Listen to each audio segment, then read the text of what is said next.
अगर आप इस वीडियो को अभी स्किप कर देते हो तो हो सकता है आप पूरी जिंदगी खुद से ही लड़ते रह जाओ। आप मेहनत करते रहोगे, भागते रहोगे, कुछ ना कुछ बनते भी रहोगे, लेकिन अंदर से एक आवाज आती रहेगी, फिर भी कुछ अधूरा है। और सबसे डेंजरस बात पता है क्या है? आपको लगेगा ये नॉर्मल है, सबके साथ ऐसा ही होता है। अगर आज ये बात नहीं समझी तो आपका ईगो आपकी पूरी जिंदगी को चुपचाप कंट्रोल करता रहेगा।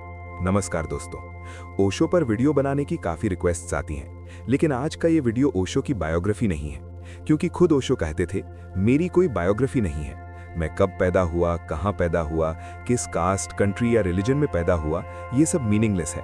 फर्क सिर्फ इस बात से पड़ता है कि इस पल तुम क्या हो। ओशो कहते थे, हर बायोग्राफी असल में ईगो की कहानी होती है, आत्मा की नहीं। तो आज हम ओशो के जीवन की नहीं, उनके सबसे डेंजरस आइडिया की बात करेंगे, ईगो यानी अहंकार। अक्सर लोग सोचते हैं ईगो मतलब घमंड, लेकिन ओशो कहते हैं ईगो घमंड नहीं होता। ईगो होता है मैं कुछ नहीं हूं इस डर को छुपाने का तरीका।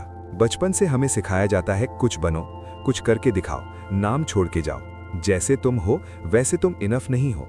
यहीं से ईगो पैदा होता है। ओशो एक कहानी सुनाते हैं। एक योगी जंगल में ध्यान करता था। एक चूहा उसके पास रहने लगा। एक दिन बिल्ली आई, योगी ने चूहे को बिल्ली बना दिया। फिर कुत्ता आया, बिल्ली को चीता बना दिया। फिर शेर आया, चीते को शेर बना दिया। और फिर वही शेर योगी पर ही अटैक करने लगा। योगी घबरा गया और बोला, पुनः मुझको भवा, और शेर फिर से चूहा बन गया।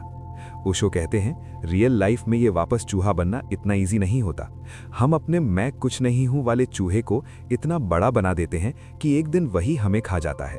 अब आप सोच रहे होंगे, अगर कोई आईएएस बन जाए, ओलंपिक मेडल जीत ले, देश का नाम रोशन कर दे, तो इसमें गलत क्या है? ओशो कहते हैं, प्रॉब्लम सक्सेस नहीं है, प्रॉब्लम है कंपैरिजन।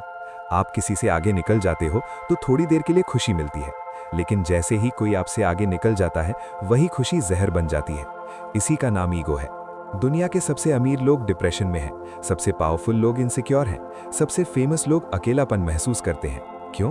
क्योंकि ईगो को कभी फुल स्टॉप नहीं मिलता। आप जितना भी बन जाओ, कोई ना कोई आपसे आगे होता ही है।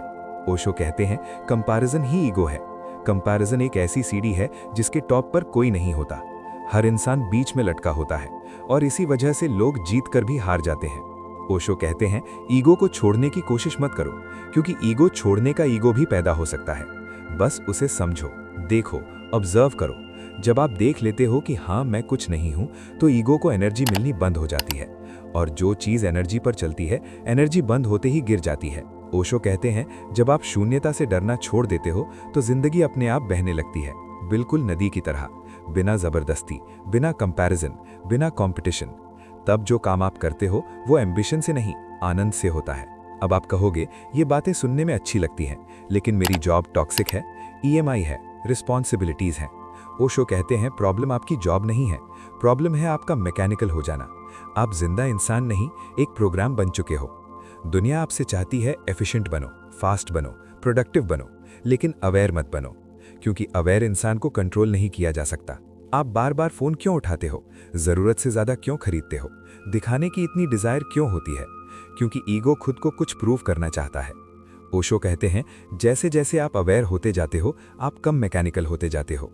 आप चीजें करते हो लेकिन उनसे चिपकते नहीं।